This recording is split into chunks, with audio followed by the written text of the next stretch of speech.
Thank you for your interest in what we do here at Mount Vernon, both in person and virtually. And thank you for your unwavering support. We could not operate without the generous contributions from our members and donors, and for that we are extremely grateful and thankful. Now, we're also thankful for our wonderful friends we have at Mount Vernon, and our guest tonight is one of the people that falls into that category. Nathaniel Philbrick is a multiple award-winning and best-selling author of American history.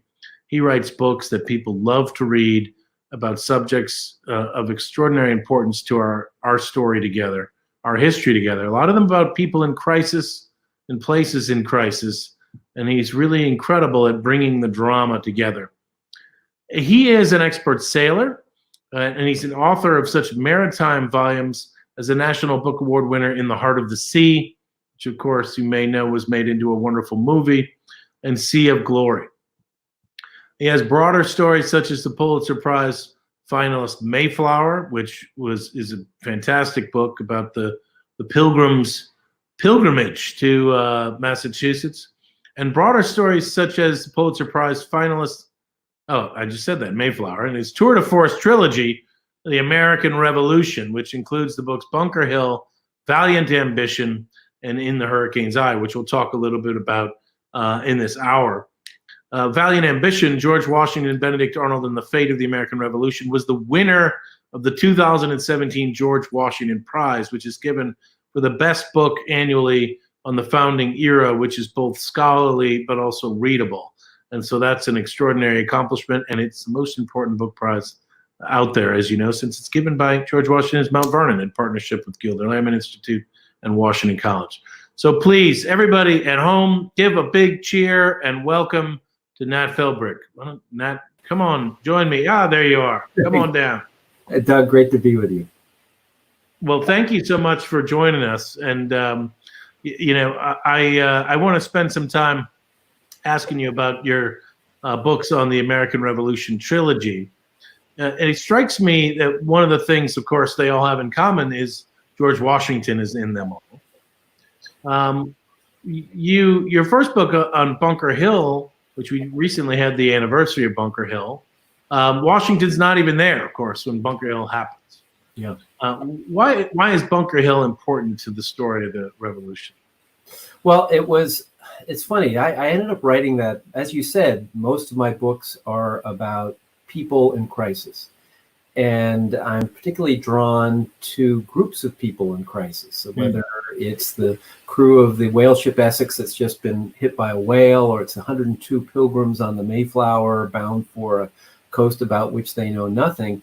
And I was interested. I wanted to write about the community of Boston with the Revolution coming. When I was a kid in 5th grade, Johnny Tremain was the book where I fell in love with history. It's when I realized, it's not just dates and statues. It's about real people like Johnny. It could have been, it could have been any of us there. And so we lived in Boston briefly and then moved to Nantucket.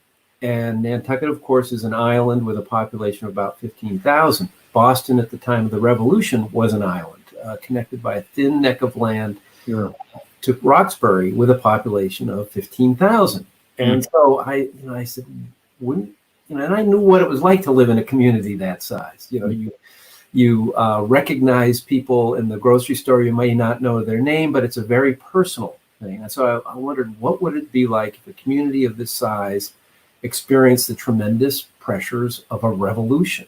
And so what was the land of Johnny Tremain like? And so that led me to Bunker Hill, with the climax of, you said, being the Battle of Bunker Hill, where Washington wasn't there.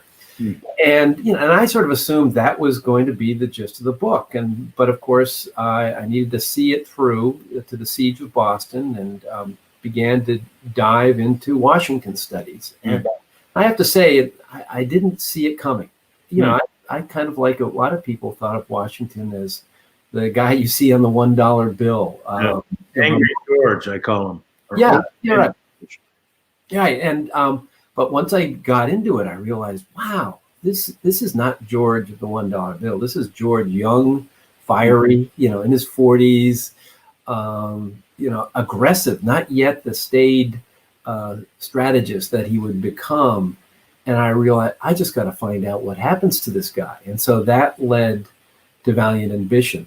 And so take a pause there. So you did you have an intention to write a trilogy when you did Bunker Hill?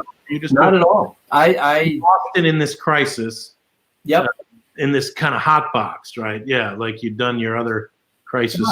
Right. And I have to say, I enjoy going to vastly different topics with each book. I really enjoy just sort of, making my way through American history in a sort of,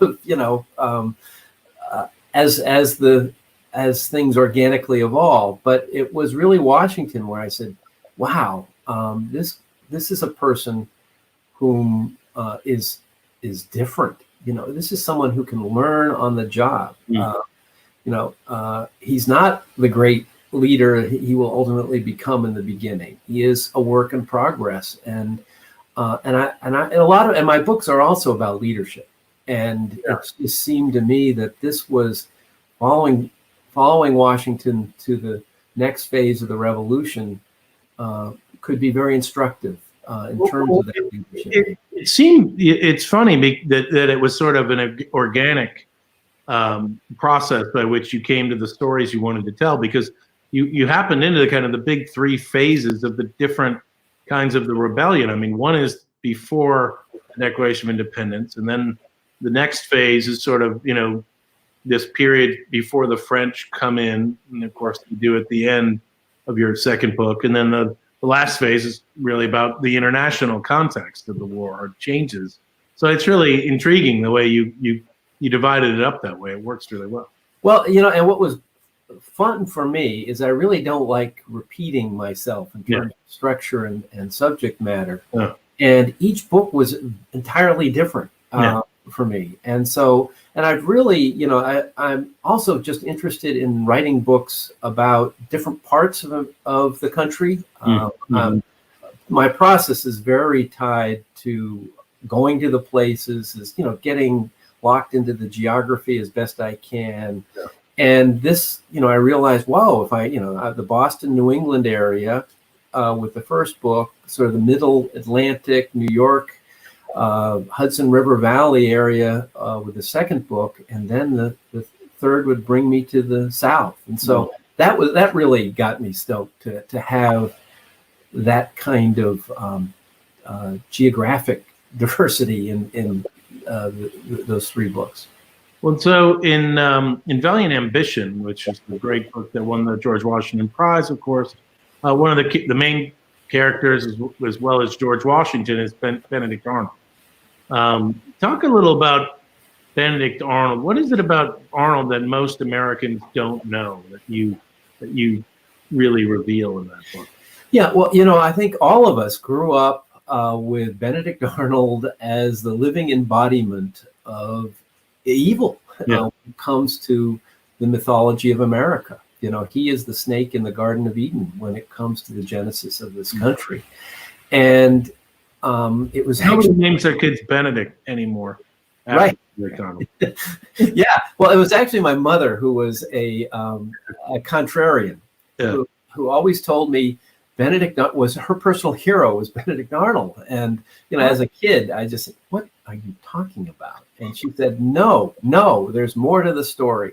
And I just sort of blew her off in my adolescent way. But it was when I was trying to figure out who to pair Washington with in what would become Valiant Ambition that I remembered my mother's interest in Arnold. And I realized that's it. Arnold, once you get in, Arnold was, I think, our best battlefield general in the beginning of the war. I mean, he was great he had a real strategic sense. He had a wonderful tactical sense, highly charismatic. There was no one who could instill a sense of, it's us against the rest of them than Arnold. The problem was when he wasn't on the battlefield and he was having to deal with peers and governmental, he was always creating all sorts of controversy. So he was kind of the inverse of Washington in many ways, and yet they had in common that love of combat, of being the best, when you're in the worst possible situation. And I think there was a part of Washington who, said, hey, if I was 10, 15 years younger and not having to deal with this Continental Congress, wouldn't it? Arnold was doing the kinds of things I think a part of Washington desperately wished he could. Yeah, and I think what you bring out really well is, Washington understood Arnold's frustration because he had lived it in the French and Indian War in some ways. Absolutely, and he was one of the remarkable things about Washington was he was obviously a military commander, but he understood from the start that his boss was the Congress. Otherwise, this Republican experiment was doomed. And yet that took a tremendous amount of patience and just sheer dogged endurance to handle. And somehow he was able to do it. But Arnold was the opposite, had no patience, and was really a victim of Congress's mishandling of the Army when it came to how they handled promotions and things like that.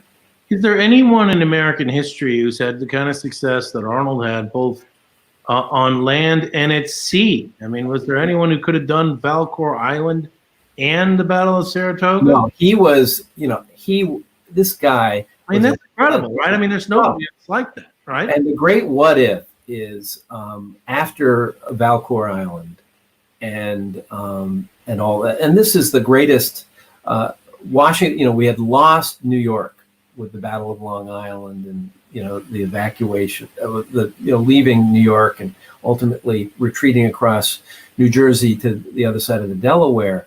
And there was another British invasionary force coming from Canada down Lake Champlain. And if they had succeeded in taking Fort Ticonderoga, linking up with Howe in New York, it would have been game over for the American cause. It would have sealed off New England from the rest of the colonies. And against all odds, Arnold leads this ragtag group of vessels that he had built that summer, hacked out of the wilderness of Vermont and New York. And he didn't defeat the British, but he fought them to a draw and made them decide, it's getting late in the season. Let's save our push against Ticonderoga till next year. He saved America in 1776. And so, and he after that, he asked Washington and others, what I'd really like to do is be in the Navy. Really? Yeah. And so that is the great what if in this story. He, repeatedly asked Washington, look, this is where I think, what I'm most interested in.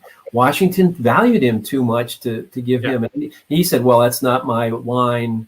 Good luck, figuring that out. Yeah, right. There's no Navy.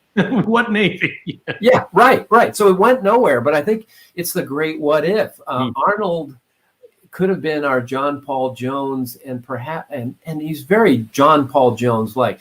Arnold's personality, that brash, sort of autocratic, I think was perfectly tailored to be a captain or an admiral. Yeah, yeah. Shipboard. We're both fans of the Patrick O'Brien novel, right? And yeah, he would have been a fighting captain, Arnold, for sure. Well, speaking of O'Brien, I know that you must have been itching once you realized you were going to do a trilogy. You must have been itching to get to tell the story you tell in The Hurricane's Eye. Oh, absolutely, and it was. Thank you for mentioning Patrick O'Brien, because he is one of the great novelists of the 20th century. One of the things I did during COVID was reread them again. Oh, really? Yeah, obviously lots of work to do, but one way to escape a little bit from the horrors of the modern pandemic was into those novels. Yeah. Yeah, no. And I'm a fan of those. And what I realized is, and I was a sailing journalist before I moved to Nantucket and became interested in history and started writing about it. You were a champion sailor as well. Let's not forget. Yes, when I was 22 years old, I won the Sunfish. That's a yacht, a Sunfish. But it was. I loved the sea, and water is, and that's why I really like Valiant and Bishop, because I grew up sailing on Lake Champlain, and to follow Arnold there was just amazing. But then I realized that the third book, the Yorktown's the obvious climax, but we all know about the siege of Yorktown. But what is less appreciated was that never would have happened, that siege, unless the French had defeated the British in a naval battle, fought just outside the entrance of the Chesapeake. And it's Battle of the Capes, or Battle of the Chesapeake, it's been called.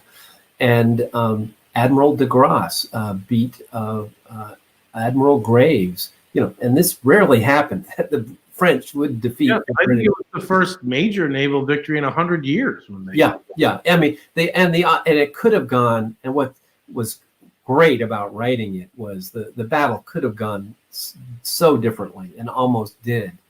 And when I was a kid racing in the Sunfish North Americans, it was at Fort Monroe, which is just at the end of the point down from Yorktown.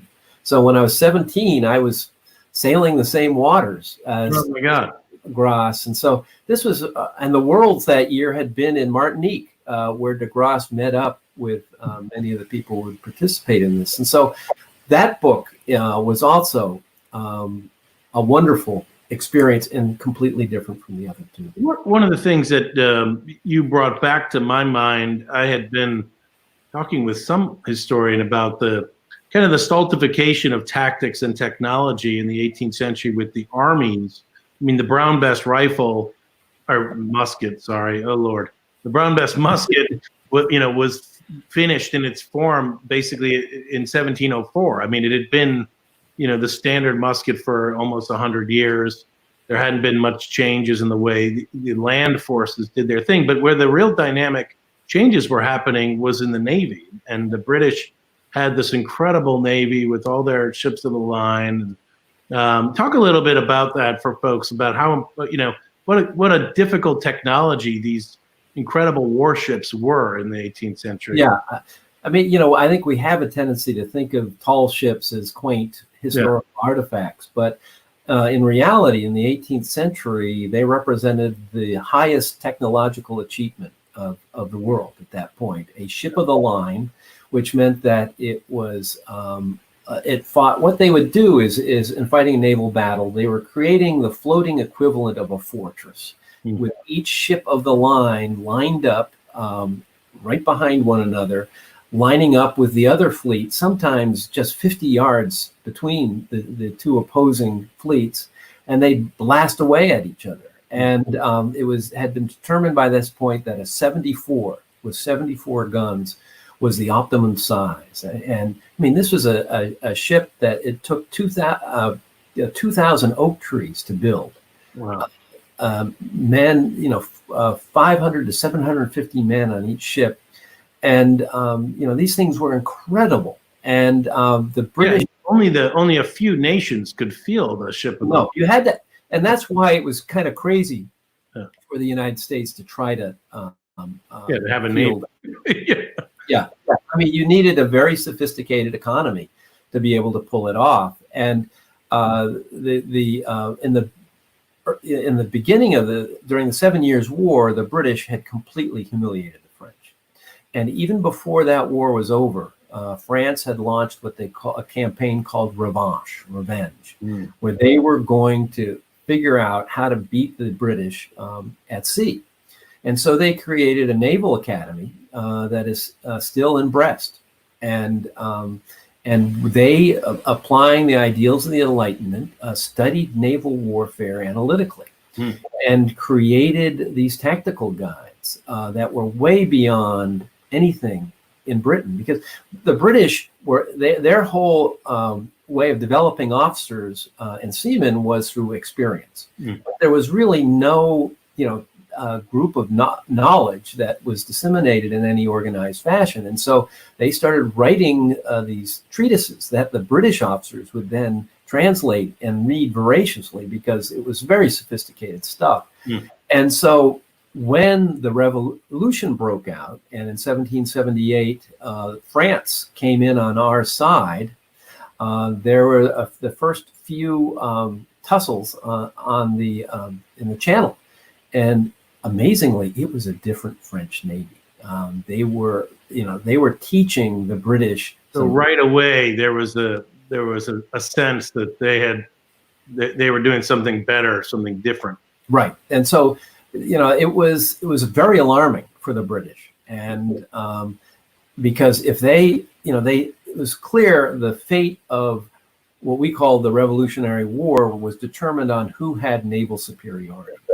If you controlled the seas, you basically controlled the war, and Britain did that until Yorktown, when the French established naval superiority in the Chesapeake. The other thing that comes through in your book very powerfully is the international context of that phase of the war, and particularly when the French come in, but also the role of the environment. And talk a little bit about the crazy hurricanes that hit in 1780 that would change the possibilities of what really allowed for the Yorktown to happen. Yeah, and that I called the book "In the Hurricane's Eye" because it begins with a hurricane. And what amazed me about Washington was he understood the importance of naval superiority better in many ways than I think the French admirals did. And so he was pushing for a cooperative effort between the French Navy and his forces. Right. He wanted to get back to New York. Right. Navy to do that. Yeah. But the French immediately sent their navy to where was the most important part of their empire, the Sugar Islands of the West Indies, of the Caribbean. Yeah. And so for the initial years after their entry into the war, the British and French were battling it out in the Caribbean with no help to Washington. Finally. Well, you point out, I mean, a lot of people don't make that connection, but the British have to abandon Philadelphia after the French come in because they need to move some of these troops to the West Indies. Their whole mindset on what's valuable changes. Right. I mean, we, in our self-centered American way, think of the colonies, 13 colonies, as the jewel and the crown of the king, but it was the Caribbean. That's where a third of the wealth was generated. It was just that's where all their attention was. But in the fall of 1780, not one but three different hurricanes, including what's known as the Great Storm of 1780. It's this was before Jim Cantore appeared and told you how bad it was, but it's been estimated that there were winds of over 200 miles an hour. Wow. And that would devastate an island as it does today when it happens. Right. Oh, when it happened at it was actually, the wind was so strong that it was rain-driven wind, the wind-driven rain. It peeled the barks off the trees, and it was basically power washing, and it destroyed, sunk a lot. Most of the ships that were out there. Some of them, I begin by focusing on a British frigate, smaller than a ship of the line, that gets wrecked on the coast of Cuba, and the men survive by making it to shore. But there's three of these storms, and it became clear to everyone, come the fall, we better move our navies north. And so that began the year-long process that would lead to DeGrasse sailing to the Chesapeake, establishing naval superiority, and allowing Washington to win at Yorktown. But that's one of the things that comes through in that book particularly well. I think this idea that you're dealing with, the hurricane season. You have no idea where the fleet's going to be. You've got to move these forces on land for hundreds and hundreds of miles, and it's got to all come together at the same place, with no walkie-talkies or, phones or satellites or anything. It's really remarkable that it could have happened that way. No, and Washington understood this. That the chances of this strategy working were basically zilch. I mean, he had never been able to get the French to work cooperatively with him, and in fact, they kind of refused to initially. He wanted them to come to New York, and they said, no, we're going to the Chesapeake.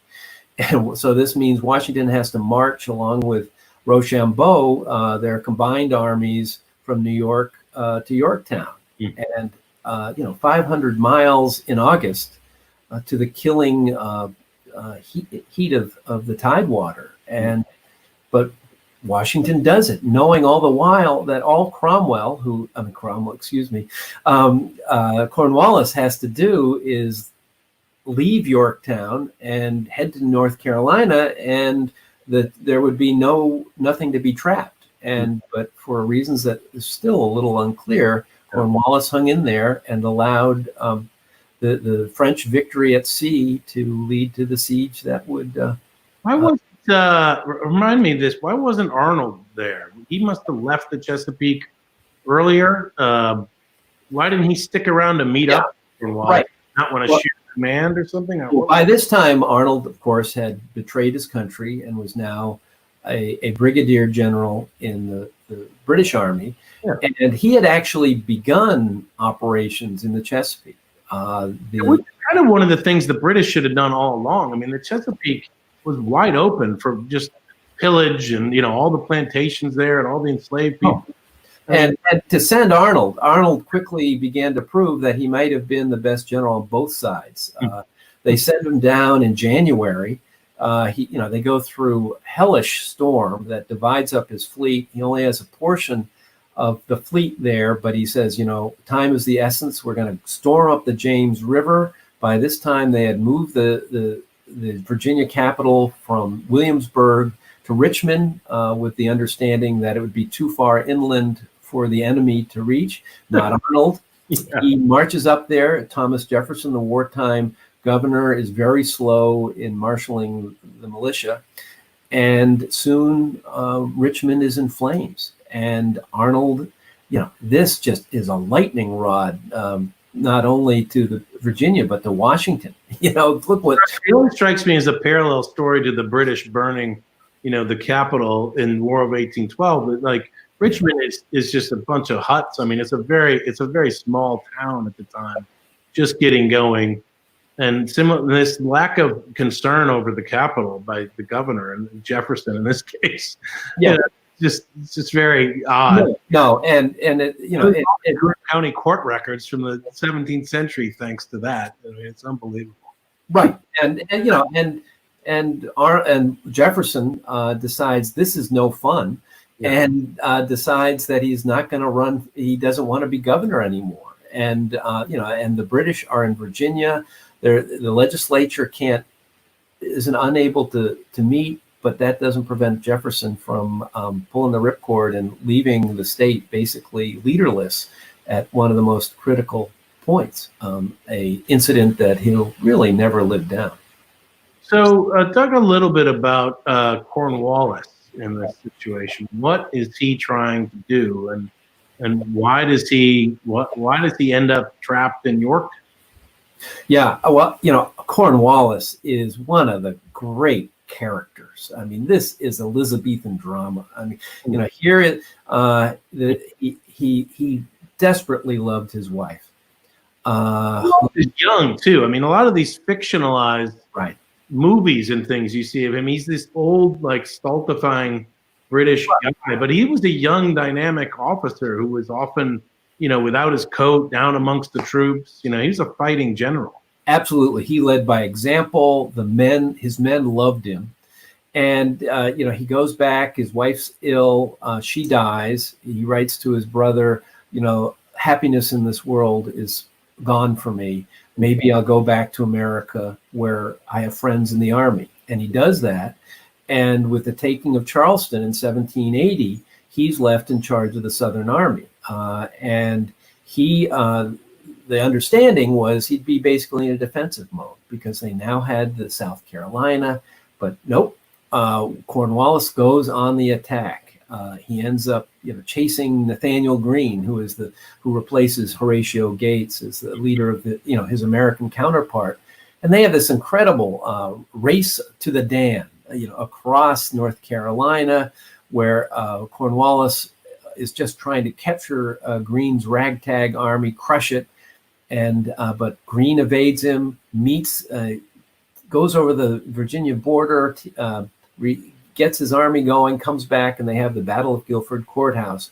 Puts Cornwallis technically wins, but his army is really gutted by this. And and that's so crucial, as you show, because every time Cornwallis loses a soldier, he can't replace it. I mean, there is a very highly trained, very expensive part of his army, and there's no replacing it in the middle of North Carolina. No, and so Americans get beat and just sort of come back again and give. Remember, they're 3,000 miles from England, and they're out there in the American wilderness, and he's got to be mindful of this, but he throws caution to the wind. Instead of retreating back to Charleston and making sure South Carolina is safe, he goes on the attack once again. He goes to Virginia, replaces Benedict Arnold, and begins chasing Lafayette around the Tidewater. Washington had sent Lafayette down there to deal with Arnold, and now it becomes a cat and mouse game that ultimately leads to it all sputtering in the heat of summer, with Cornwallis digging in at Yorktown to create a naval base.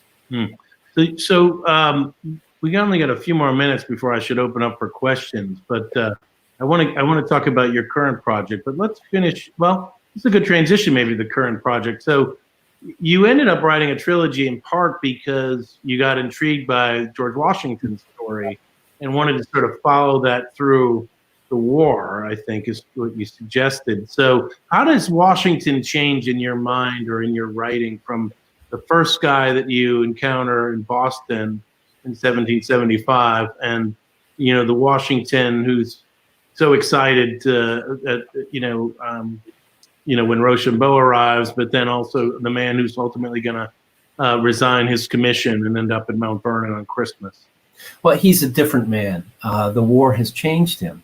He has had a series of experiences that no other American has. He's seen this country. He's gotten to know it intimately. Initially, when he arrived in Massachusetts, he was horrified by the New Englanders. These egalitarian Yankees. By the end of the war, he realizes they're some of his best men. He's a traditional slave-owning plantation owner who realizes that some of his best men are African Americans, and one of his best generals is Lafayette, an abolitionist. So Washington is different, and he's also has incredible international experience now at working with the French, and so he's managed Congress. He's just has this wealth of experience that. And he is the number one person in America when it comes to his country. And so it's an amazing 8-year evolution. And once again, with the conclusion of the trilogy, I found myself, I got to see what happens to George next. Yeah, so you've been traveling around the country, trying to go all the different places Washington went, and including during his presidency and his Southern tour and his northern tours and all that. Tell us a little bit about, give us a sneak peek on what this book's going to be about, because it's a little different from the Mayflower. Yeah. It's a, one of my favorite books, nonfiction books of all time, is Travels with Charlie by John Steinbeck, where he goes with his standard poodle, Charlie, and travels around the world in search of the meaning of America. And for me, it began at Mount Vernon when I was looking at Washington's carriage, which is in basically Washington's garage, not far from the mansion. Down on a stable, yeah. And I said, wow, this is an Air Force One. This is how he got around, because he went on a tour of America as president. New England tour. He had seen the Middle Atlantic states on his way to the inauguration in New York, and then the Southern tour takes him all the way to Savannah. And so I was realizing I was getting itchy. I live on Nantucket. It takes about 10 minutes to drive from one end to the other. And I really missed, driving and seeing America. And so I sort of decided I want to go on a road trip and follow George Washington. And my wife, Melissa, had just retired. She was going to be our navigator. We had a new puppy named Dora, and Dora was going to come along, so we'd be sort of in the Steinbeck mode. And so this book goes between Washington's journey and our journey, as we follow him in his attempts to try to forge a nation by actually visiting the people out there. And fantastic. And so, and then it's filled with your own commentary on what you see in these places and the characters you meet. And the characters we meet. I remember there's some serendipity in it, because you were telling me early on, like you just met somebody at a bar and started talking to them about the area or whatever. And so you allowed yourself to put yourself out there to sort of see what would happen a little bit. Right. I mean, this is a completely different side of my scholarly brain, which spends time in archives and in my office and really doesn't talk to people much. And this was a whole different skill set. Melissa and I we're not the most outgoing people, but we said, okay, we're going to talk to people and we're going to engage them. And it was a wonderful experience, getting to know people, and librarians and archivists all over the country were extremely helpful to me. And so in many cases, they agreed to get in our car with us and show us their town. And so, there's a cast of librarians and archivists along with the ragtag group of people we met along the way. Well, I hope you met some interesting people. I look forward to seeing this. You said you think it'll be next year around this time, sometime in the spring. In May, yeah. Yeah, that's fun. That's really cool. I can't wait for that. But let's get to some questions of our. Here's one. Daryl Cardone. This was a USS Navy Captain Daryl Cardone, recently the XO of the USS George Washington. Now he's saying, I'm a few miles from the Naval War College in Newport. I'd like to know what the most important strategic naval decisions made at Yorktown were, and what was Washington's effect on them. Yeah, well, it's interesting because this was a battle in which no Americans participated. So, we looked at Yorktown as of the American Revolution. Right, yeah, the Yorktown. Well, no, we didn't do it ourselves. It was a French admiral. And it's interesting what happened. I make the argument I make in the book is the what happens early on is if the French had been patrolling the entrance to the Chesapeake, they would have known that the British were coming much earlier than they did. They were not. De Grasse was so intent on getting the army side of the people in his ships onto land that it was a bare bones group right there at the anchored at the entrance to the Chesapeake, and suddenly the British show up, and unfortunately the tide is coming in, which means the French can't even sail out to meet them until the tide changes. The 2 hours later, the tide changes. De Grasse makes the decision to instead of organizing his fleet in a prearranged line of battle, he goes what was known as the ligne vitesse, line of speed. The line of the order of the ships of the line would be determined by how fast they got out there. And so, as a competitive sailor, this was fascinating to me. And this, and so it was a ligne vitesse. This is only the second time in naval warfare the French had done this, and so the captains just head out as fast as they can, and it's a ragged. Some get out there quickly, others are more slow, and so there's this clump of the vanguard basically is out there early on, but with no support behind. And the British were coming down in a position where they could have pounced on that group and basically wiped them out and ended it even before it began, really. But the British admiral, who was a very conservative bloke, decided to wait, form his own line of battle while the French formed their line of battle. And this gap in time gave the French the chance to organize themselves to the point that they could give it a good fight, and that they did. What a tremendous engagement. The way you describe it, it really comes to life in the book. I encourage people to read about it. But maybe we have more questions. Here we go. Do you think part of Washington's contrary position with the French during his presidency stems in part from the way the French treated him during the war? Oh, very good question. We think of Washington as, this great, our French allies as being this wonderful cooperative endeavor in which hand with hand we go to victory. It wasn't that way at all. The French had their own agenda, and Washington was commander in chief with air quotes, and but they were basically doing what they wanted to do. It was very Washington erupted in anger several times during that year of Yorktown. It was when it ended in victory, everything was fine. But Washington learned the lesson that even when you're allied with a country will do what's best for the country, not necessarily the ally. And so, and Washington came out of the revolution, I think, with a very clear-eyed sense of how foreign policy works. You don't trust anyone unless they're going to do the best thing for them. And someone like Thomas Jefferson, who had been ambassador in France, and as the French Revolution was developed this romantic vision of France as this ally, and he hated the British largely because Cornwallis, for a period prior to Yorktown, had used one of his plantations to house and had destroyed it.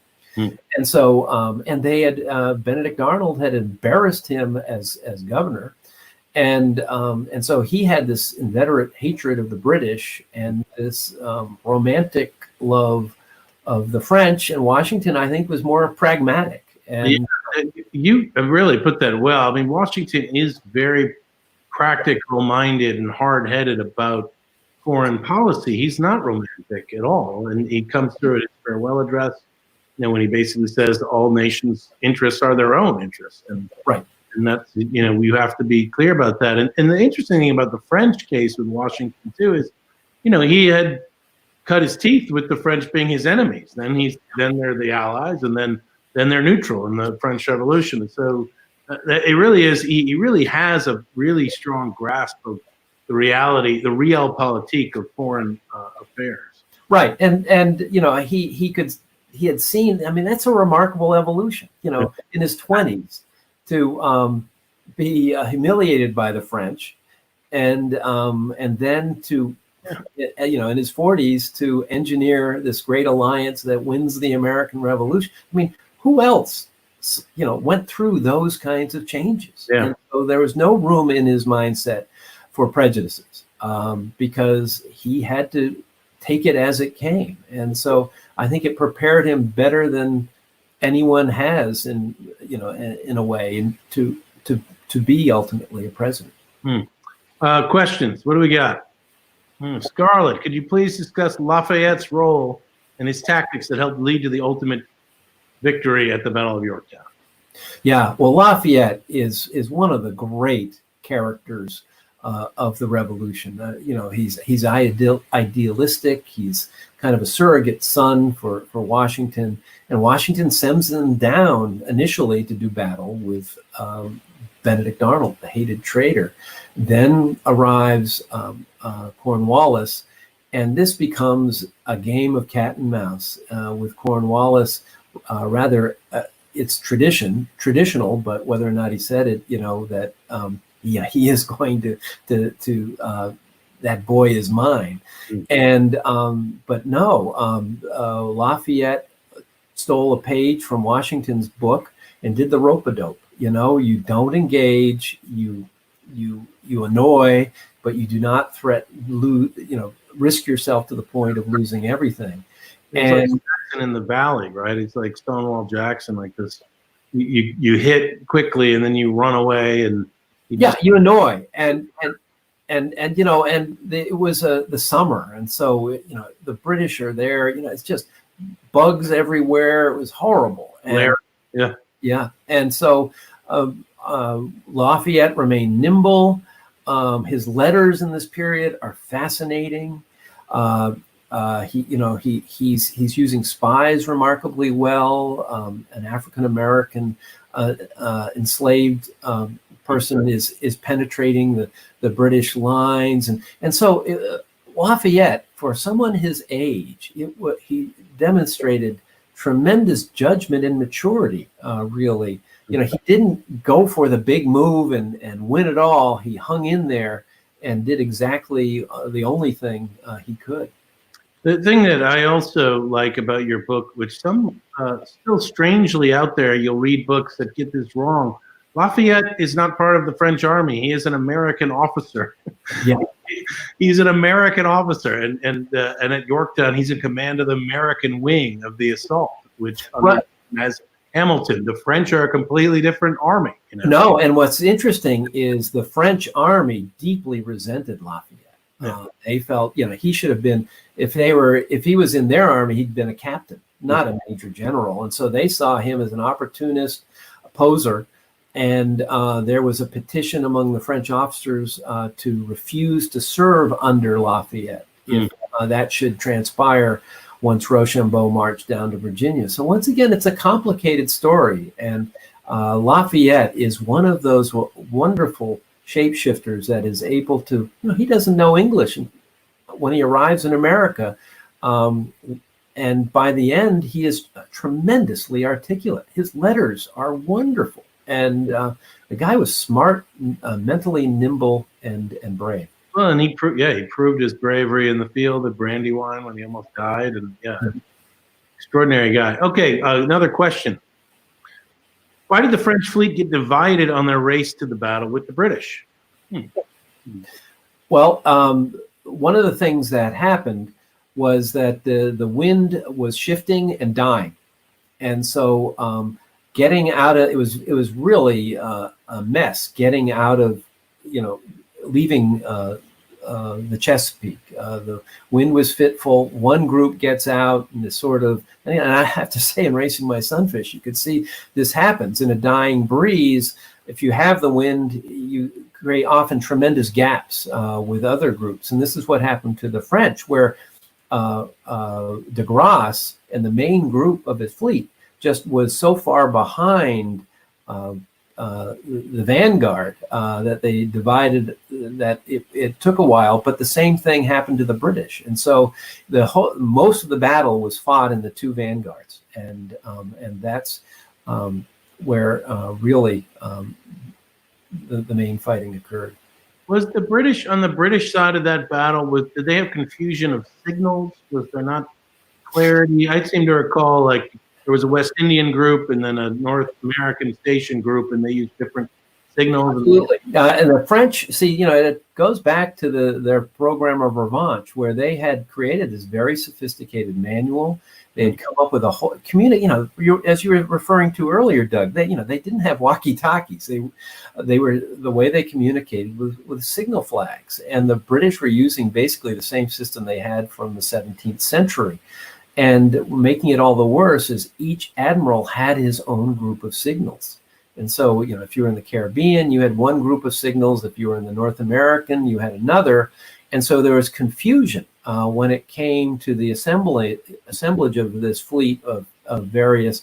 And that added to the confusion on the British side, while the French had a whole numeric system, a much more sophisticated system of communication. And so in many ways, you could say that communication was another big factor in how this battle transpired. All right, give me another one. Question. Okay, have you seen? Oh no, that's not it. Okay, Linda, no. Just realized I confused Knox with Greene. How did Greene use the topography of North Carolina and Southern Virginia to best Cornwallis in the Southern campaign? Talk about Nathaniel Greene, the Fighting Quaker. The Fighting Quaker. Hey, I live on Nantucket, so we love our Fighting Quakers, whether they're whalemen or generals. And Greene is just one of those. He was, he wasn't Benedict Arnold on the battlefield, but he was the thoughtful strategist. And on his way south to relieve Horatio, to take command of Horatio Gates's army, he began studying maps of the South. He had never been there. And he realized that North Carolina and South Carolina are rivers flow through them. And, this was before bridges, all this. Getting armies across the rivers was going to be an absolutely critical strategic point. And so he sent out some of his officers to scout out all of these rivers and determine where the best crossing points were, and to assemble fleets of boats to do them. And so when Cornwallis was hot on his tail, as he made his way across North Carolina, he used these rivers strategically. He would, pinpoint, okay, we're going to this crossing, get the boats ready. He'd get there, they'd get across, leave the boats on the other side of the river, obviously. Cornwallis would arrive with no way to get across and have to, find another way across. This gave Greene more time, and this enabled him to stay ahead of Cornwallis, who would have otherwise been been on him immediately. One of the things that's remarkable that you show is the way Washington recognized talent. I mean, Lafayette, we talked about. Greene is another one. He sort of puts into these roles and opportunities over time. What was it with some of these junior officers also in Greene's army? They did some pretty sophisticated tactical maneuvers where they would fake retreats and all this stuff. Where did they develop that? Yeah, well, it was, the light horse was a lot of, I was talking about cat and mouse with Lafayette, but Greene's rear guard action, this is, Light Horse Harry Lee and others, they were back there to basically delay Cornwallis's vanguard for as long as possible. And so they were doing a lot of, hit and run, all these kinds of things. And it was exhausting work. I mean, it was just more than 12-hour days of pursuit. The tension was crushing. And and these were young guys who were kind of learning it as they went along. And, they were also remarkable horsemen. Virginians, there was nobody better than the Virginians. They grew up on horses. And they had better horses than Tarleton, who was, the notorious cavalry officer under Cornwallis. Their mounts were deteriorating because, as you were mentioning, they were cut off from supplies. Yeah. And so it was that advantage in just horses and skills that really made a lot of the difference. All right, well, I think we got time for two more here. Let's see what we got. Did you experience any surprising insights from writing a trilogy rather than a single volume? Now that you look back on your trilogy that emerged. Yeah, well, as I said earlier, each book was very different, and so it was fun to have. The first book was very Boston centered, obviously. Boston and New England centered. The second one, where there was a lot of movement around from New York to Philadelphia and back. But then the third one was where, for me, it was a really the challenge was the canvas was incredibly broad. It was basically the world. Things are happening in the West Indies, things are happening in England, things are happening in India during all of this when it came to the naval side. And then there was the movement of the armies up and down the Atlantic seaboard. And so for me, it was really a fun challenge of trying to make these vast movements. And some of these things were seemingly random things occurring, trying to relay how random and broad-ranging they were, and yet how it was someone like Washington's vision of we need naval superiority that made it happen. Okay, yeah, that's fantastic. Let's get another one here. Why does George Washington remain important for Americans and the world today? Well, here's a good one for you now, Matt, to close out. We're in a moment in time right now where we've seen poor George Washington statues being torn down, some of them spray painted in other places. There, you picture yourself in front of a group of people with grappling hooks, and they're ready to attack a statue of Washington. What do you say to them about why Washington should remain in a position of honor in whatever park this happens to be? Yeah, well, I think it comes down to Washington was not the smartest man of his generation, but he was the one who took all of the ideas swirling around and actually did something with them. And he had a talent for focusing on what really mattered. And what he understood when he became president of the United States was it was all about the Union.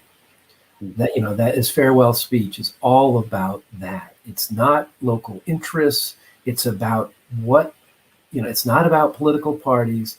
It's about doing what is best for all of us together. And I don't think it's an accident that Abraham Lincoln, during his pre-inaugural tour while in Trenton, talked about Washington as the great example. He read Parson Weems's biography of Washington as a young man, and it had a profound influence on him.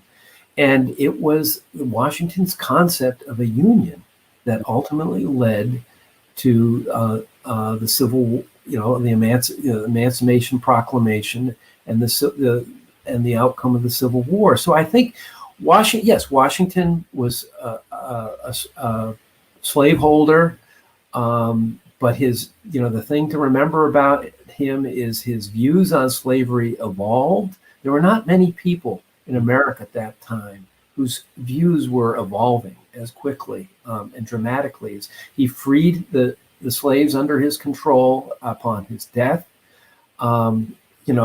Hindsight, yes, he could have done all sorts of different things, but remember, it was the principle of the Union that he saw as the most important thing. So what I would say is, if you believe in this country, if you believe in the importance of the Union, you have to look to Washington as the person who basically created that concept and put it into action. Was he the indispensable man, as Flexner said so many years ago? Yeah. Oh, I think so. He was. I mean, it comes down to the Constitution and George Washington. I mean, there was no one else who could have led America in that as a first president that would have, because they were already political divide between Federalists who were for the Constitution. I mean, the Constitution was barely ratified. I mean, that's what we forget. It was not a done deal. There were people, there were anti-federal people who were against the Constitution. Jefferson was not enamored of the Constitution. Madison, of course, helped draft much of it, but would become very sectionally driven later on. And you see Washington, a Virginian, with the political stance of a Northerner when it came to this sense of union. And so for me, yes, there's parts of him, as in anyone, that you can't take any pride in. But I think you have to give him the credit for laying the groundwork for the country we are today. And yes, every generation gets it wrong to a certain extent. But you know what? We keep trying. And that aspirational aspect of this country is something that began with George Washington's presidency. Yeah, fantastic. Yeah, thank you so much for writing the trilogy. Thank you for all your other books as well. I really look forward to finding about your travels with George. And I hope there's a day when I can welcome you back to Mount Vernon again. Yeah, me too. I miss the place already. So got to get out of your bubble there in Nantucket and travel around a little bit again. Yeah. Well, wonderful. Well, thank you so much. Thank you all for joining us, members. We got a great program lined up for you next week. I'm going to be talking with Annette Gordon-Reed, I think, Monday, and about all her great work on Jefferson particularly, but also on race and the American Revolution. So make sure you tune in for that. But thank you right now to Nat Philbrick. And this is good night.